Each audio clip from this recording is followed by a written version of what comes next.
refraction of light.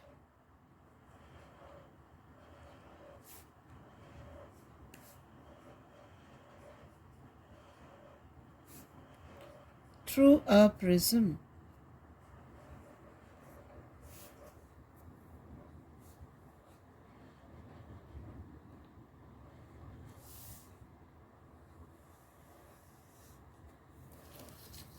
Now here we have a prism.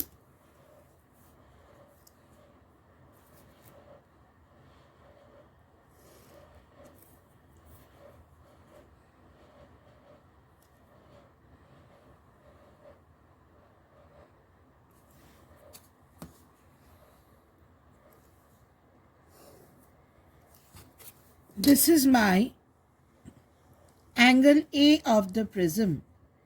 A is called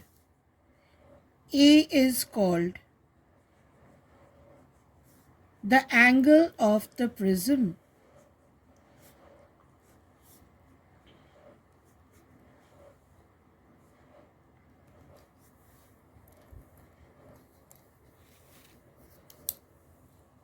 Light is incident on the prism.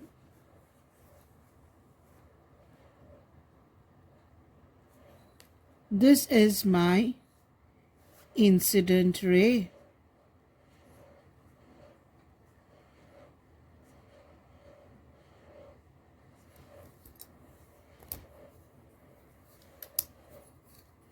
This is my normal.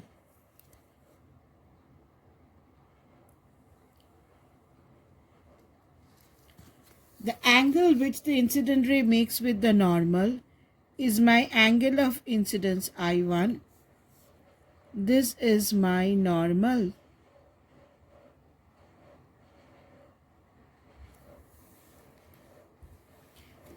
Now light bends towards the normal.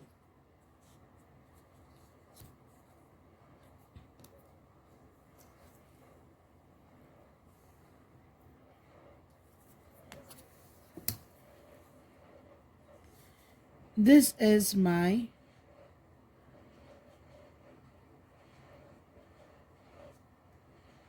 refracted ray.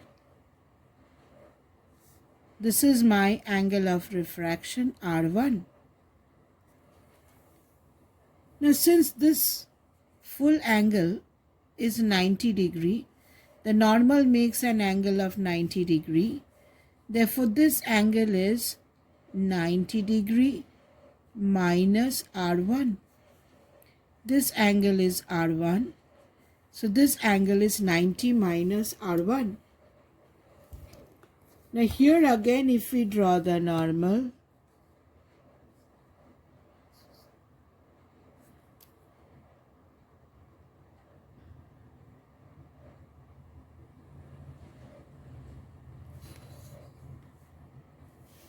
this is my angle of incidence in the second surface, which we denote as R2.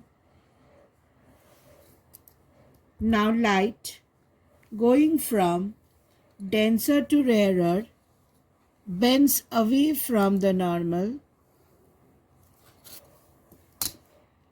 This is my emergent ray.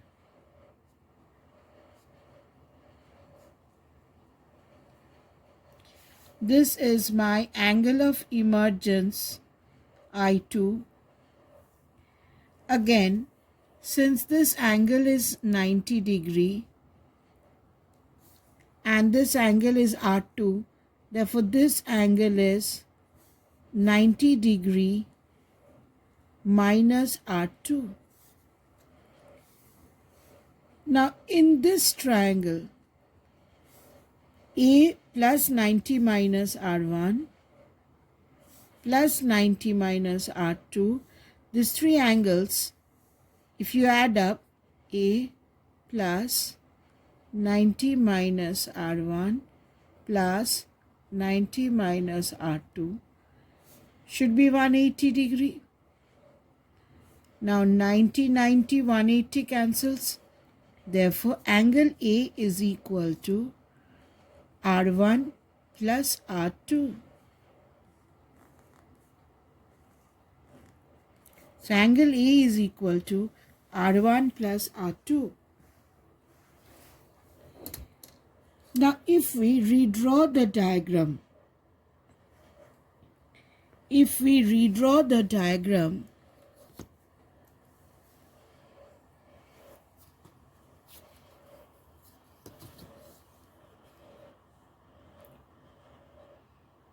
this is my prism.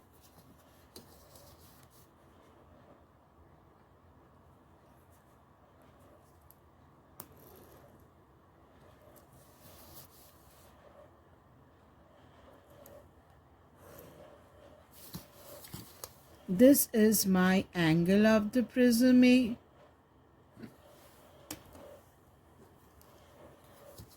Light is incident at the surface. This is my incident ray.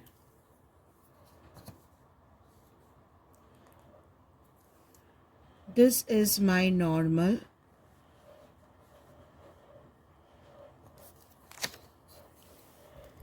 Light bends towards the normal as it is entering a denser medium.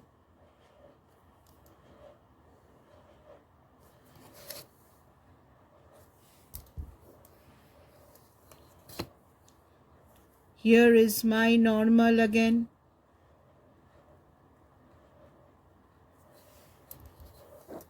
Light bends away from the normal.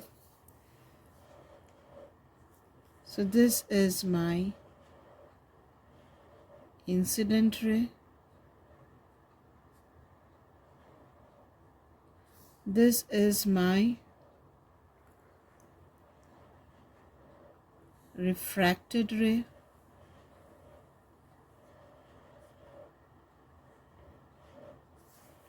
This is my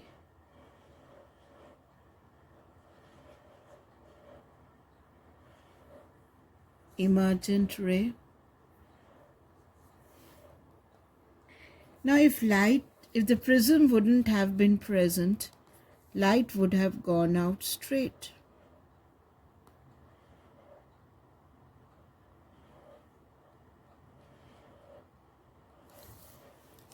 Now ultimately the emergent ray goes out in this direction.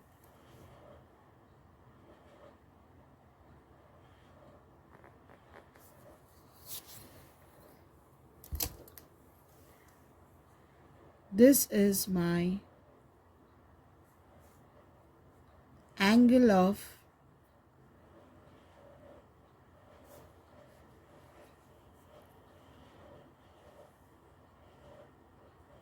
deviation, delta. So if this angle is I1, this angle is R1, this angle is R2, this angle is I2.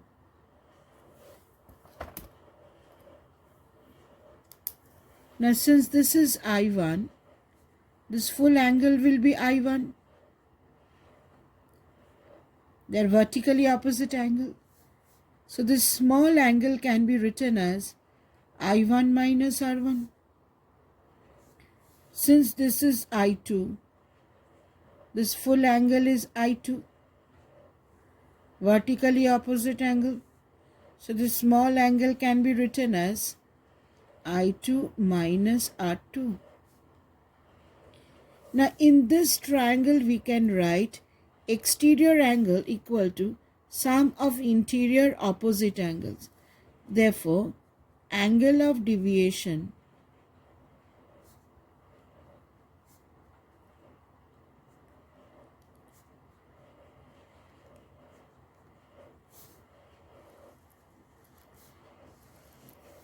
delta can be written as I1 minus R1 plus I2 minus R2.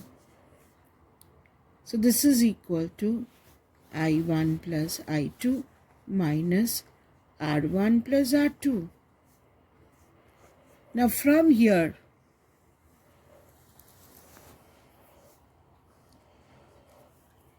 angle A is R1 plus R2. So this can be written as I1 plus I2 minus angle A.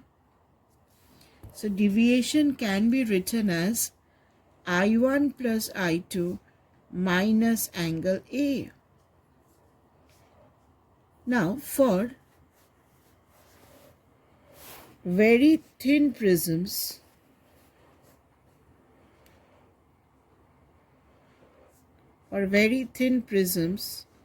this deviation can be written as mu minus 1 into A.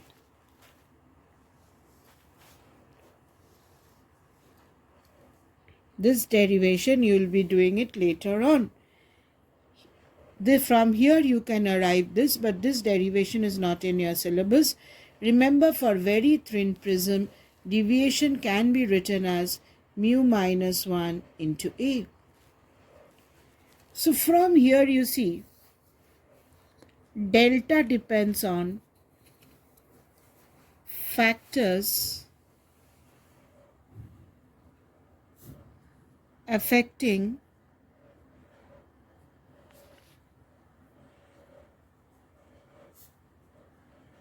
angle of deviation.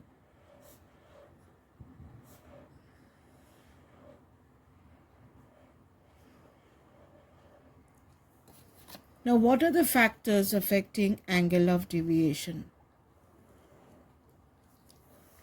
Number 1,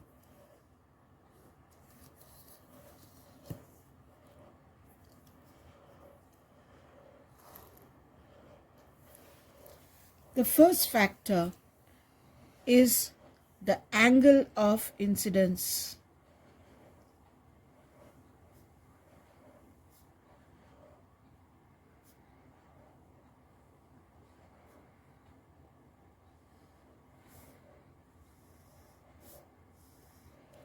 The first factor is the angle of incidence. Now, if you plot a graph of angle of deviation versus angle of incidence,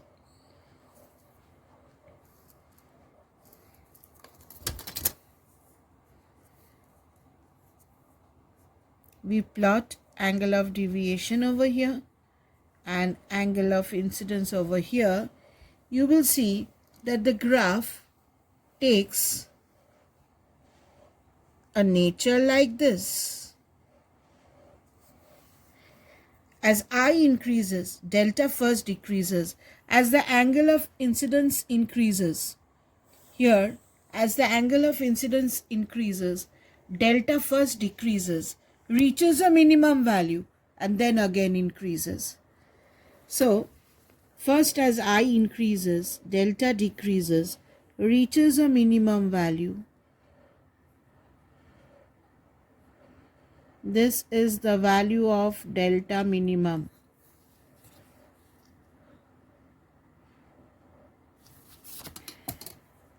This is delta minimum. This is a minimum value of delta. As I increases, delta decreases and then again increases. Now, at this point, conditions for minimum deviations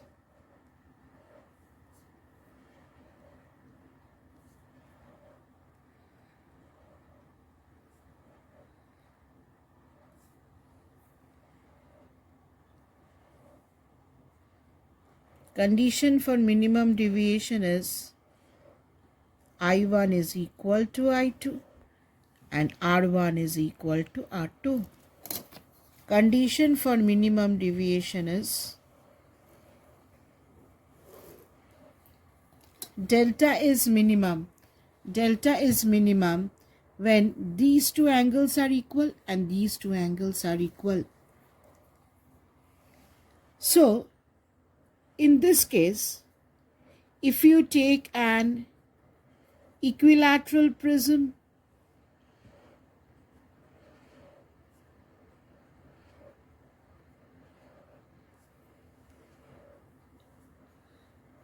or an isosceles prism,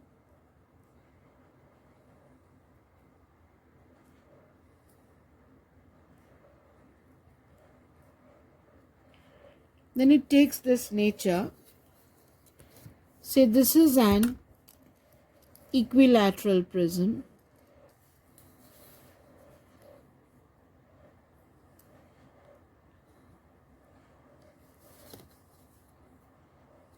And it is at minimum deviation position. This is at minimum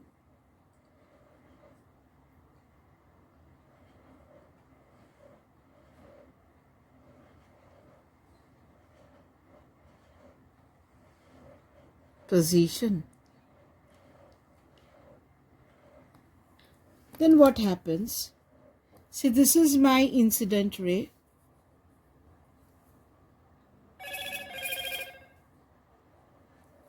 This is my normal.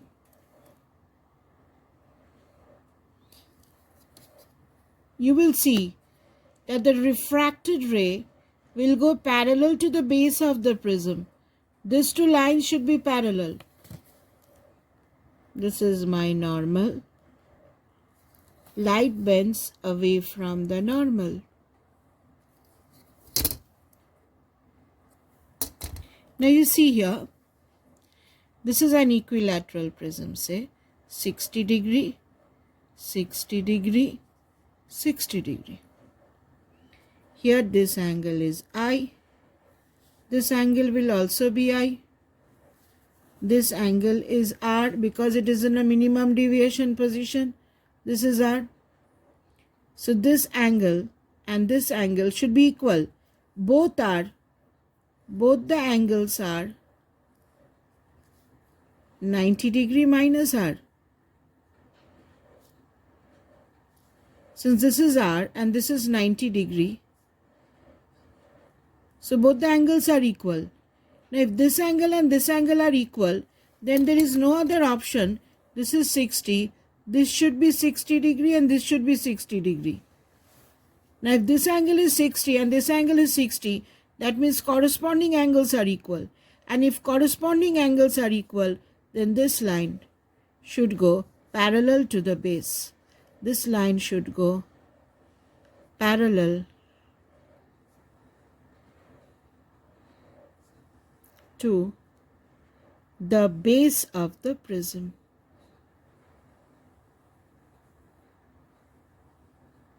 This line should go parallel to the base of the prism.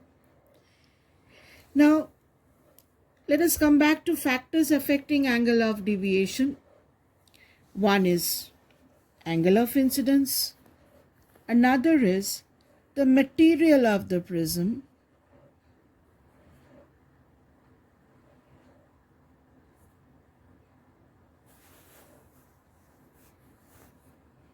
The material of the prism or refractive index mu.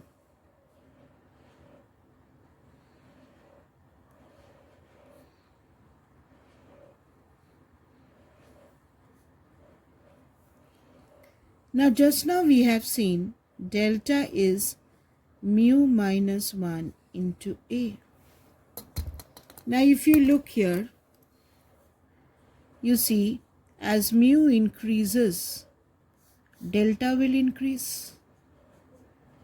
As mu increases, delta will increase.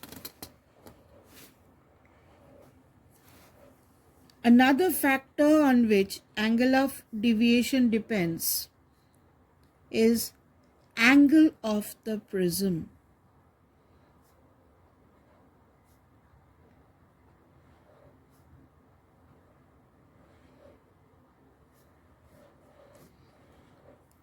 Now if you see here, as A increases, now delta is mu minus 1 into A. So as A increases, deviation will increase. So as angle of the prism increases, deviation increases.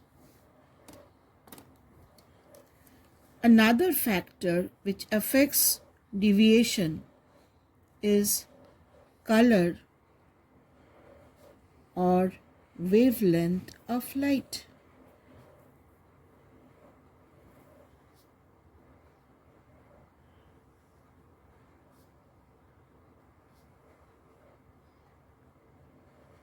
Now, if you look into the Vibgyor color spectrum, you can see here speed of light in the medium increases,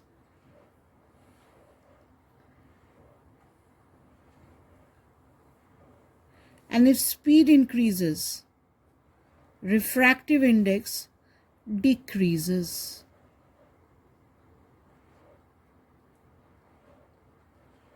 Because refractive index is speed of light in air divided by speed of light in medium.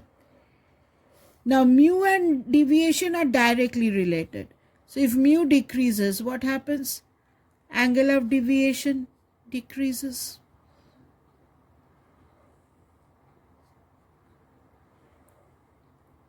So as speed increases, we know refractive index is speed of light in air. We know refractive index is speed of light in air by speed of light in medium. As speed increases, mu decreases. Now we know red color has the maximum speed. So speed increases from violet to red. So mu decreases from violet to red. Red has the minimum mu. So as mu and deviation are directly proportional, therefore as mu decreases, deviation also decreases. So factors affecting angle of deviation is angle of incidence. That is, if I increases, deviation first decreases and increases. At the minimum condition, I1 is equal to I2. R1 is equal to R2. Now if I1 equal to I2, we write it as I and R1, R2 as R. Then deviation can be written as, it is I1 plus I2 minus A. I1 and I2 is I.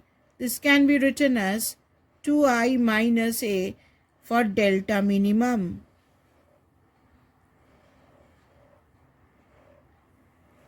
Delta minimum can be written as 2I minus A. Now refractive index can be written as sin I by sin R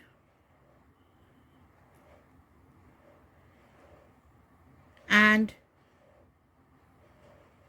sin I, from here you can get sine of delta minimum plus A by 2. And what is R? We know angle A is equal to R1 plus R2.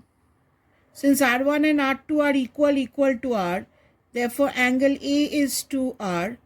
R is A by 2. So in case of R, I can write sine of A by 2.